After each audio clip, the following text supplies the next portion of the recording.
if we start with some intros, so hopefully a few of you all know me now if you've been a regular, which is good to see lots of you are now. So I'm Luke, I run Mo.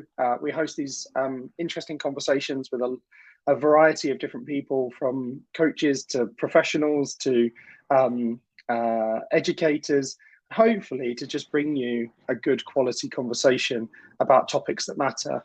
This one was extra special because we asked for your participation ahead of the webinar, just to share some of the challenges that you're facing in a hybrid working world. We had well over 50 responses, and we've themed some of those today. We'll talk to you a little bit about what you're generally sharing to see. I think in the main, everybody's struggling with much of the same things, and we've got them into kind of a couple of questions that will get us started. Feel free to add any questions you've got throughout the entire conversation into the chat. I'll pick them up and I'll facilitate them at the end, and then away we go. One of the bits of feedback that we always get is a little bit of information required about Mo, and we think that it's particularly relevant this week, actually, because we tend to help organisations with these challenges that you can see. Employee engagement and culture is one of the main threads, spoiler alert, that you were all talking to in the feedback that you provided us with, the challenges that you're facing. But this week, we're launching a leadership assistant, which is there to help leaders prioritize the key actions to sustain some of these new behaviors and ways of working that they might be introducing. I shared it with Tom recently. I think you're a fan, and it should hopefully help you drive change amongst those middle managers and leaders level of the organization. So if you're interested in it, check us out and arrange a demo or something, because hopefully you'll enjoy it and it'll help you tackle some of these problems. Right, on to you, Tom. So if we can get you to give us a little intro. Yeah, sure. If you can tell us a little bit about your backstory, and then also I'd see you talk about the topic of work and the future of work a lot. So why do you care so much would be also really nice, if that's okay. Yeah, of course. So yeah, pleasure to be with you today, and the success formula for hybrid working with me. So no pressure, right?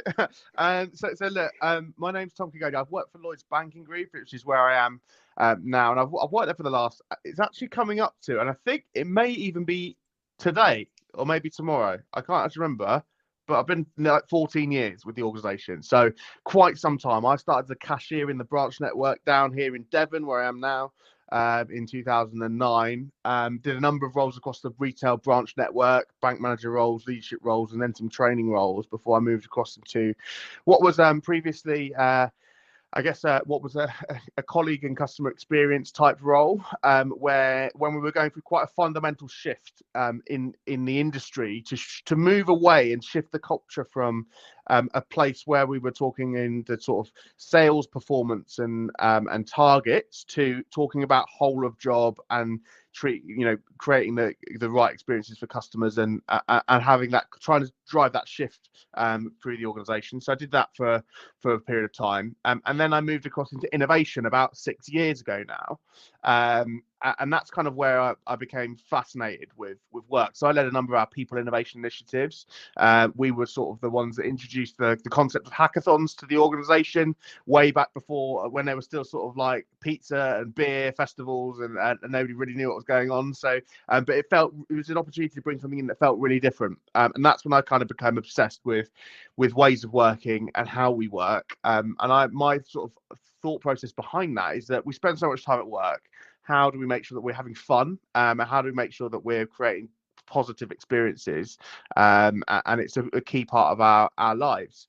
And so people innovation was my kind of. I worked in that team and led that team for a number of years, and then I moved across just during, well, actually in the height of the pandemic, I moved across into what was our HR function. We call it people and places function, and that was at the time when we were almost managing in and out of the pandemic. So during the time when we had sort of you'll recognize the social distancing sort of spots that we had on the floors. It was kind of, are our offices open? Are they closed? How do we mobilize our teams to work from home? And that was really interesting because we were able to do a number of things that we never would have thought would have been possible. So it's always really easy to innovate when you've got a crisis that's chasing you, and that pace and change and sense of urgency was definitely there, and it was this opportunity for us to rethink what we always knew was the way of working before.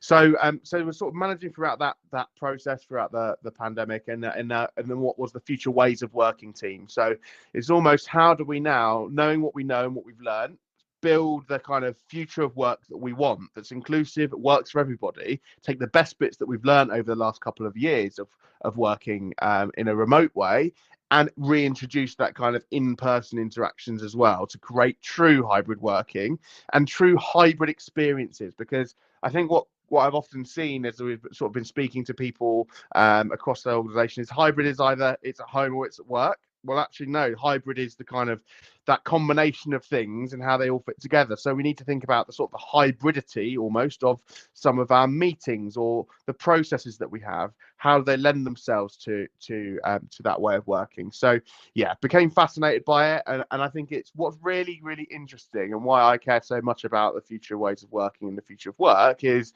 it affects and impacts everybody, right? We all work, we all have a view around work.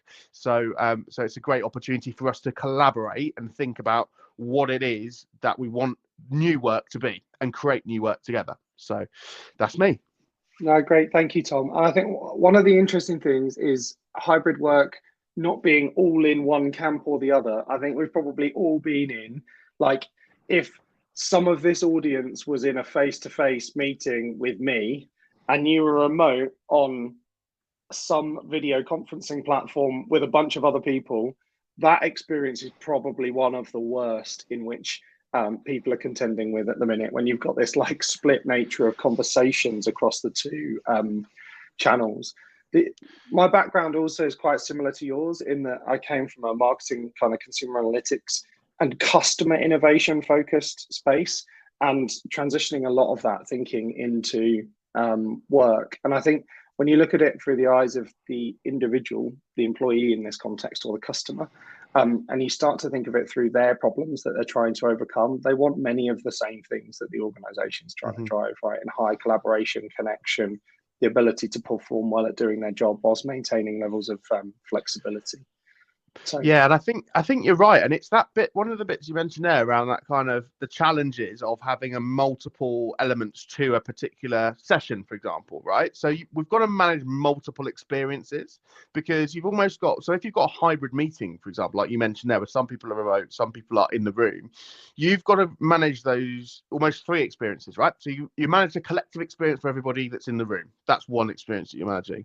You're then managing the collective experience for people that are virtual. So what's their collective experience? And then the individual experience of everybody that's virtual as well. So it's, how do you make sure that there's the right level of engagement interaction, so that it's almost where the role of the facilitator or the meeting host becomes, you've got to be really, really aware of what that experience is like for each individual person or each individual group, right? Because are things starting to lean towards a more sort of in the room experience, where we're prioritizing the conversations that people are having in the room over what we're seeing on the chat? So how do we keep that kind of level of engagement running, and how do you make sure that everyone's a participant and it's inclusive? And it is a challenge, like it needs real focus when you're doing that kind of activity. The thing I find the funniest is that most of our behaviors are second nature now, and they were formed in a 1 week panic transition when the government said you now have to go remote, and we're in a position where we panicked, adjusted, survived, and we haven't really transitioned in the main from that survival state, and nor have we taken reflection on whether, in the spirit of this conversation, what our success formula is for hybrid work. So I'm going to start us there, if you don't mind, which is, in the spirit of a success formula, means we're trying to create a successful experience for the business and for the employee with hybrid work. First question I kind of pondered on when I was looking at this topic is, how do we know whether we're being successful today or not? And why do we default to it's not working? So it'd be great if you don't mind starting with just a sense of, how do we know whether we're being successful?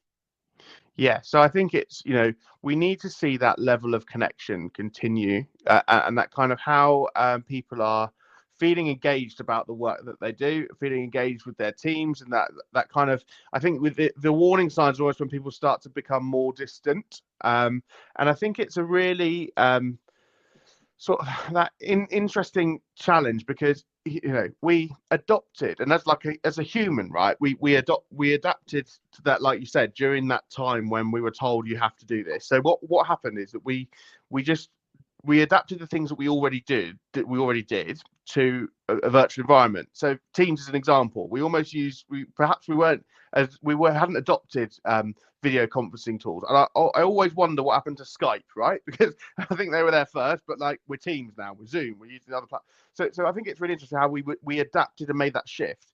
Personally, and across all individuals, that was a really sort of tough challenge. Everything became really transactional because you had to book a meeting, you had to book a slot. So it missed that opportunity for sort of casual interaction, and we had to be much more focused on that. Also, that kind of cognitive drain of that shift as well, because we had to then format processing people in a 2D environment. So those early days where people were feeling really burnt out because they were back-to-back meetings, because they were then having to process people in a different way.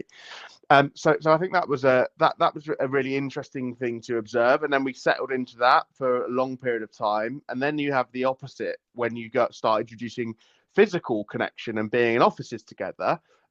We then again came back from our sort of first few office days, feeling really exhausted again, because we had to then change that process back to processing people in 3D again. So and that's the kind of the process that we've had to go through. I think but when we know we'll be getting it right is when we are connecting in person for the right reasons.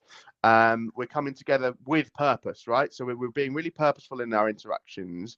We're having regular conversations about how it's working and how it's evolving and how it continues to change.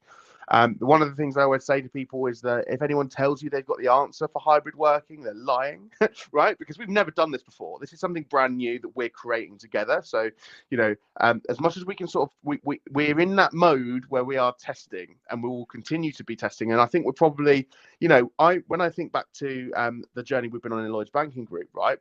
We started to think about 3 sort of key strands that make up our work. One of them being the physical workplace, one of them being our people and the propositions that we have that support our people and how our people can interact with each other. And then the third being the technology that supports us and enables us to do that. The technology should only be an enabler to help us be more human. So it's how do we make sure that we can strike that right balance that works for people, but also understanding from our perspective as well, we had a really wide range of colleagues that had to be in our offices to do their jobs or in our branches to serve our customers. So we had to think about the kind of the mix that we've got, and I think to create that kind of a level of equity across our whole population. So we've got 58,000 colleagues, right? Not everybody can have that kind of home working experience that forms part of hybrid. So how do we make hybrid work for everybody? And that means that we need to think differently about some of the kind of the propositions that we have that support our team. So for example, if we're a customer facing team, what does the shift pattern look like? How do they still get the opportunity to engage in the wider organization? So I think it's a real challenge, and I think I reckon we're only at sort of what I would describe as perhaps the 2.0 phase. Like we only opened our offices a year ago now, like pretty much now. Like we opened our offices in March last year. That was the kind of embedding year, and I think there's still going to be again more year of exploratory activity as people build that more and more into their sort of working lives. I've definitely seen in 2023, because I'm out and about quite a lot. I'm always going now because I'm just fascinated to see what people are doing, how they're interacting, how they're using some of the new technology that we've got. But I'm definitely starting to see, I think from the beginning of 2023, people have either made New Year's resolutions or decided like new year, new me, new habits. And it feels busier. It feels more connected in terms of the buildings that we're in. Whereas some sort of middle of last year, I was walking around and floors and the lights were coming on as I was walking around, right? Because they were so empty. Yeah. I think we're definitely on that journey. It's been a slow burn, but I think we'll only really know if we're being successful when our people are saying that, they feel real value in those moments when we do come together.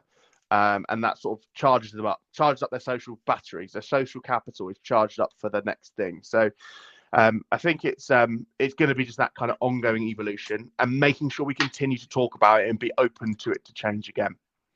Can I maybe just one of the things, is it working is the question that's asked regularly. I always like to think about it through the sense of like altitudes. You know, when you're on a plane, you'd like at Mm, ground level, you see a certain thing, and you lift up, and then you lift up, and then you lift up, and your perspective shifts on yeah. things. I often find that people try change management and transformation, which this is kind of at the heart of this problem, up at the top from like an altitude of 35,000 feet, looking at the organization and are we being successful from that altitude? Mhm. I often wonder if you drop down a couple more into like a business unit, into a department, into a team for me individually, how people Yeah. would answer that question differently. And the reason Yes. being is making or breaking habits is kind of at the heart of what we're talking about here, right? Is we've got into ways of working and we've established new habits, whether they're conscious or they're not. Breaking them for 58,000 people or reshaping them for 58,000 people is really hard.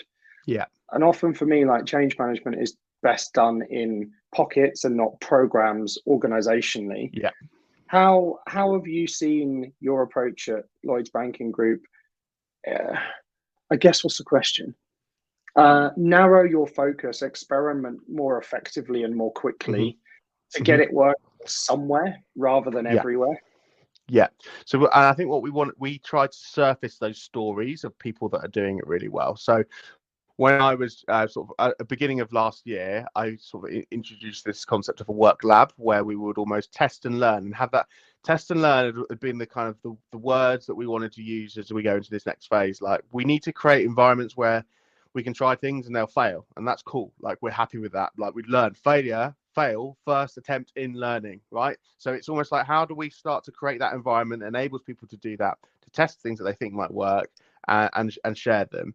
I definitely think you're right about those kind of the pockets. You know, the what we need those kind of like catalysts across the organization that can start to be the ones that really want to try new things, new ways of working, and can be those kind of start to sort of create those movements. I think the challenge when you're looking at those different altitudes, right, as well. So we've got for the first time, right, we've got since in 2019, we've got 5 generations in the workforce. Never happened before, right? Very different needs, very different expectations, and very different experiences of work up to now. So let me try and remember them. So we've got our Gen Z, we've got millennials, we've got our Gen X, we've got our traditionalists, and our boomers, isn't it? Did I say that? So Baby that's 5. boomers. Yeah, so we're there. I always like I did it in another order. That's what normally I do it in the other order, going down and then. But look, they've all got different needs, different expectations. The traditionalists that are typically probably in quite fairly senior roles across organisations, we have to also remember that they have built very successful careers. Thank you very much on the old model of work, right? So there's an interest there in that that served me well. Like we'll just do this. I will tell you to do this. That A doesn't cut the recoil mustard anymore. expectation, right? That's the Yeah, challenge of this is how it used to, therefore it will. yeah. It's always benefited me. It's got me very well, very far. Thank you very much. Like, but that's just not going to cut it with this next generation that are expecting more challenging and being more activists in the kind of the workplace. So, it's about how we sort of create those opportunities for people to share and sort of like and learn from each other. I think there's also like this kind of this 2-year period of gap where we have been physically pushed apart, where we have missed out on some of that knowledge exchange as well. So there's a real emerging issue that I can see, or that I think is that this kind of we've got a lot of expertise and knowledge that's about to exit the organization potentially, or exit the workforce, and they go to go on to their next sort of phase in life, where that hasn't had the opportunity to exchange so freely because we haven't had the kind of side-by-side conversations or be sat next to someone and you pick up on something they say. So and then what the other sort of end of that scale, what I've also seen is um, some people that have entered the workforce during the last 2 years have had such a different experience that some of the things that we would almost that people that have been in the workforce before would take for granted, or just well, that's the way that we do things. It's just not known to them, right? And these can be really simple things. So I'll give you an example, which I found like I was really shocked by. So there was a colleague that had joined the organisation. I think it was a graduate during the pandemic, and it was almost at a time where you shouldn't be traveling. So they live in London. There was the office that they went to. if they went to that, when they started going to that office, they were driving to that office because we had spaces available at that particular time. So they'd always they had the idea of the commute was completely alien to them. They've never done it. They're always driven. But well, I've always done that. That's how I get to work. And it's like, wow, this is a real difference in the kind of the way that we set people up, because we just assume that people know, but there's actually that new population of people that have joined during that have had a very different experience of what work is like, which is why I think that hybrid experience and our connections in offices are so important, to have that opportunity for knowledge exchange, and also recognizing that there's a lot of people that don't necessarily have the right environments at their home to be able to do that. So it's kind of that responsibility that we have both ways, to both play an active role in the organization. And one of the things that we've been talking about, and we did these kind of ways of working conversations across the organization at the time we introduced offices, to say, look, let's try and define what your hybrid strategy looks like per business area. Think about having those conversations with your teams, but think about it almost like a Venn diagram, right? So you think about what's right for me as an individual, what are the things that I need and that I want, what are the things that my team needs from me, and how do I show up as a good colleague for other people? And then the role that I play within the wider organization as well. So, we're at a exciting time of change. We've got a new strategy, new CEO. So there's a load of stuff going on where actually it's important to play a role within the organization. So it's how you find that right balance. And I think that is almost where we've definitely seen some very me behaviors, and we're looking to shift from that me to we. So how do we help people say, well, okay, people say to me, oh yeah, I can do my job really well, perfectly well from home, Tom. Like, there's no need for me to go to an office. I'm like, I'm not sure, right? I think you can do a load of tasks from home, but I think there's other elements that really are supercharged when we come together. So it's how you find that right balance of what works for you, but how you show up as a good colleagues for others as well. Yeah, agreed. One of the things you said to me a number of times is the hybrid experience is only as good as the leader. Mm-hmm. It would be really useful for people that are looking for something that might be like a practical step. Like, what are some of the philosophies that they rely on in order to inform their decisions? That'd be really helpful if you don't mind. Yeah. So I think from a leadership perspective, it's how we sort of foster that sense of community and connection. So one of the things that we sort of started saying a lot during the reason we go back to offices is that we go back to offices for collaboration. And I just became convinced that's a myth, right? so we go back to offices for a sense of human connection, a sense of community and feeling part of something. And then the collaboration is actually a byproduct of those two things. So it's how we start to create those kind of those opportunities for people. I guess those philosophies around creating communities that enable people to be their best and bring themselves to work, shaping this together and that togetherness, and really leaning into that kind of opportunity to build something and building it together rather than it being something that I'm being done to. Help me be part of that process. Help me be part of that test and learn. The kind of collaboration as well. So it's like, what do we use? Like, how do we build those kind of think? Now we've seen this this expansion of hybrid working. How do we start to talk about and think about the hybridity of other things, right, to enable inclusivity? So I keep saying this, I don't know if hybridity is a word, but I'm using it a lot now. So I basically added it. I'm Googling it in the background. So what I mean by that, right, is so you've got a meeting, say you've got an ideation workshop that's taking place, right? How do we shape the hybridity of that? So what that could look like is you've got the meeting on a Wednesday, right?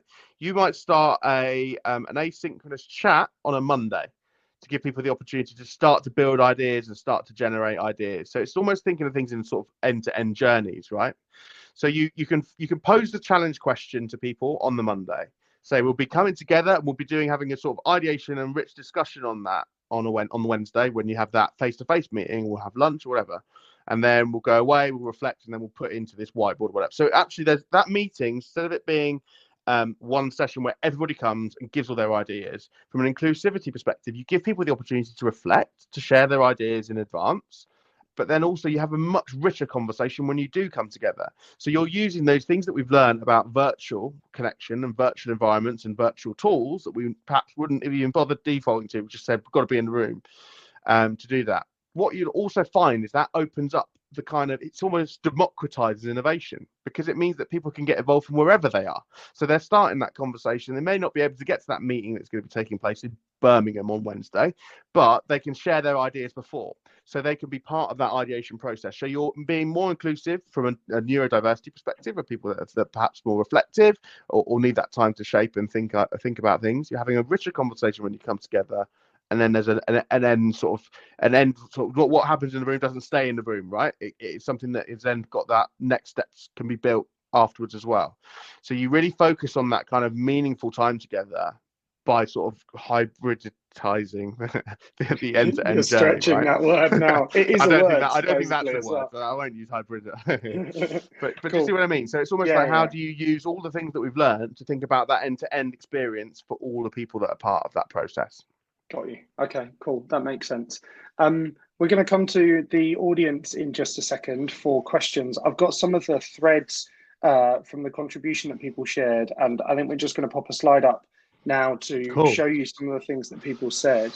Let's have a look. The main themes for me broke into one of motivation and urgency on the employee side. I think that probably comes from a place of you can't see it as actively as you used to be able to. There was one comment on here, I think it's in here, employees stealing time. So this kind of concept that, are you actually doing what you're meant to be doing? Are you focusing? Are you committing? Are you motivated? Do you see the importance? The next seemed to be in a thread of like spontaneity, or a serendipitous kind of get together or conversation that leads to collaboration.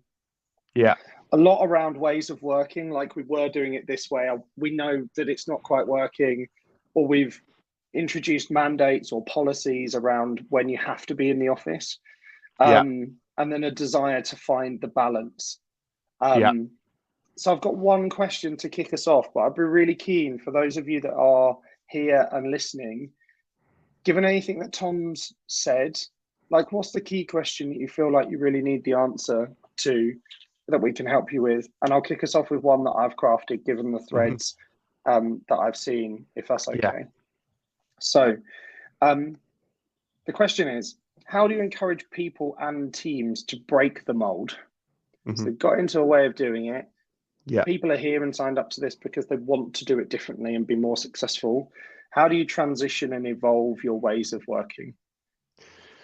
So I think it's, but like, it's best if I can give is to start small, right? So start with doing one thing differently and seeing how it impacts. Like, keep the conversation and the dialogue open, and make that to sort of test and learn. If I can leave you, if there's one thing, like, have a test and learn mindset where you're willing to try something new, and that kind of curiosity, like, about what you want to try, and what, like, this is a once in a sort of generation opportunity to reshape the norms of what work is, and we're seeing it go on right across the place, right? So people looking at 4-day weeks, but work was ripe for disruption.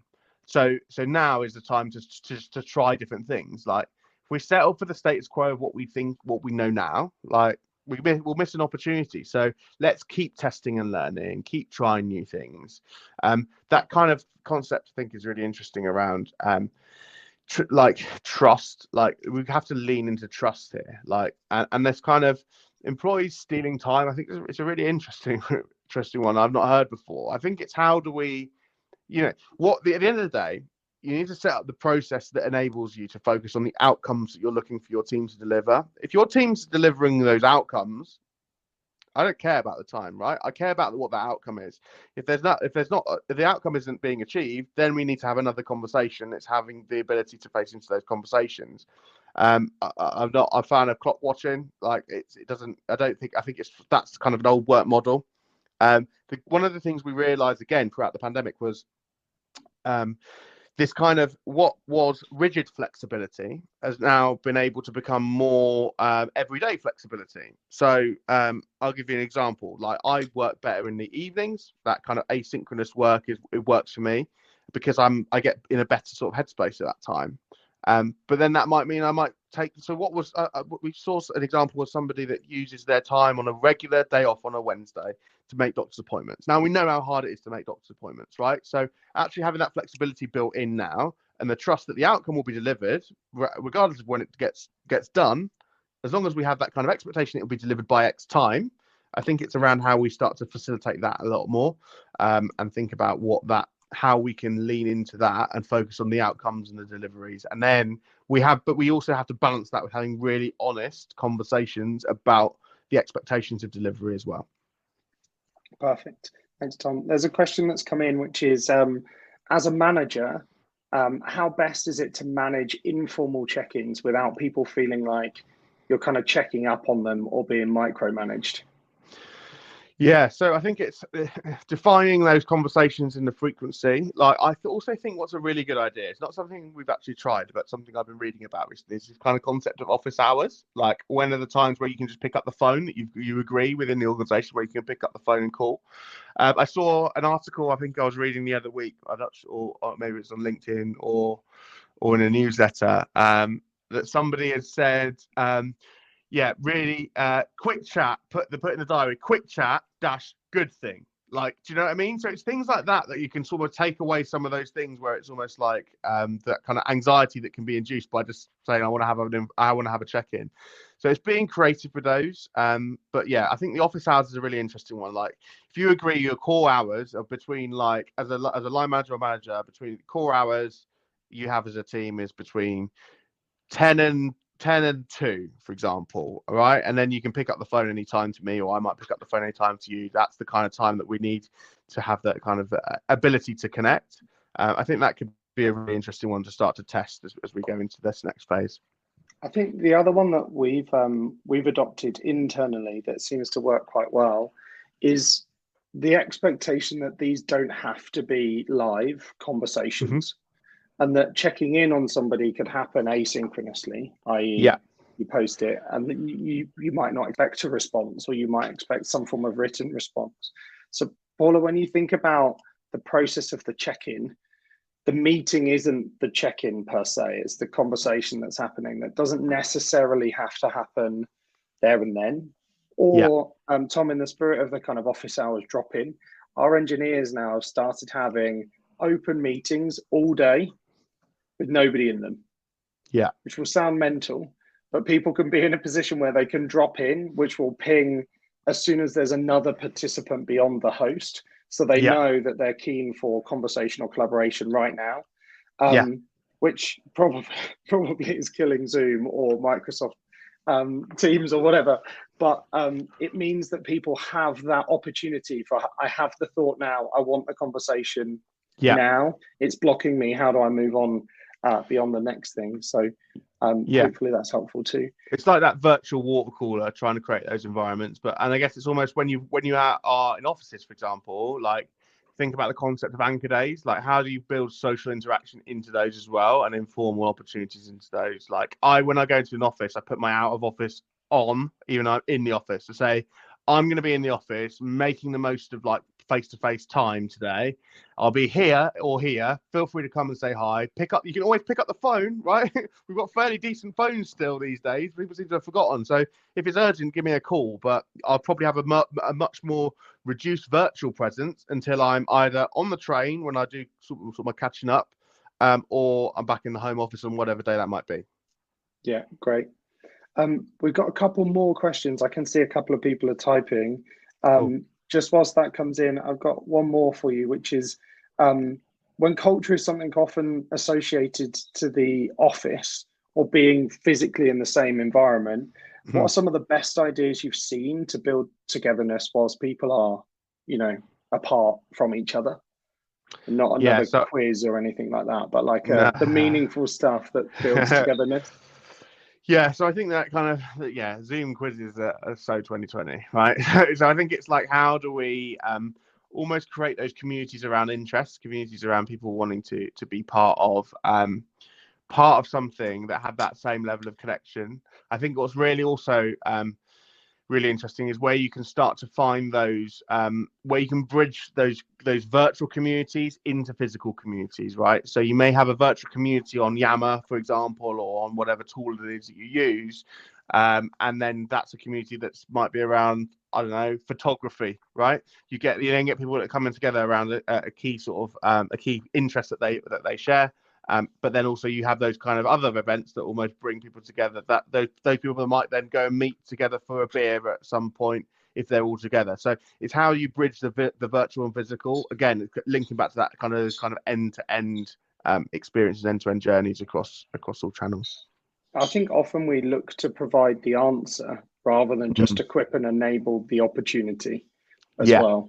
And I think that's one of the things that I often find is it comes with the altitude of looking at the whole organization and trying to fix everyone's problems. Is we often try and find, Peter, your question is probably in line with this too, which is, Tom, your steer on, do you think organizations should have the same rule across the board, i.e. work 3 days a week in the office, or can it be different roles? Can they have different rules? And I'm particularly keen because you say your advice is the kind of pathway to the success formula is start small, do one thing differently, keep the conversation open, and then test and learn. The one rule for all doesn't kind of fit with that ethos, right? I don't believe that really works, because you can end up with people that are doing sort of this arbitrary thing, which is not it's not with purpose. Like everything has to start and end with purpose, right? So it's almost like if there is a real purpose for everybody in that organization to do so, then fair, like go with it. But generally that you've got different types of worker, different types of requirements, different types of needs, different types of location. And what we need to do is sort of continue this journey that we're on to personalizing experiences. That's the way we'll win in the future. So it's how do we start to do that? And personalizing experiences, that doesn't necessarily mean that one size just doesn't fit all anymore. The expectation is different types of roles might need a different environment, which may benefit working from home more. So it's a really, we've got to be kind of more dynamic than having fixed hard and fast rules, I believe. There can be the kind of sort of a typical standard expectation and perhaps a range, but I think it needs to have some flexibility built in. If we start building in rigid rules, we can become we can cause ourselves some problems when we need to look at how we start to build, attract talent, all that kind of stuff in the future. One of the things I would have done, so thinking about hindsight, right? One of the things I would have, I think we could have done to get us further on this journey than we are right now, is when we did open offices up again, when we were able to come back and come together, I would have had an immersion period. That is one of the things I just keep thinking back to, would have had this immersion period where it's like, right, okay, look, 2 weeks, we're going to go in the office every single day. Like, we need to remember what it's about. We need to remember why we come here, and then we'll start to define what our hybrid strategy is.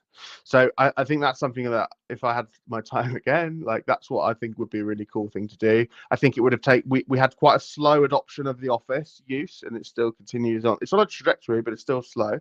I think, but when people are still coming in, they're like, I haven't been in for ages, and it's been so helpful, it's so useful. So I'm wondering, imagine if we did that immersion right at the beginning and said, remember, this is what it's like, this is what it's all about, and this is what we think we'll use it for in the way forward.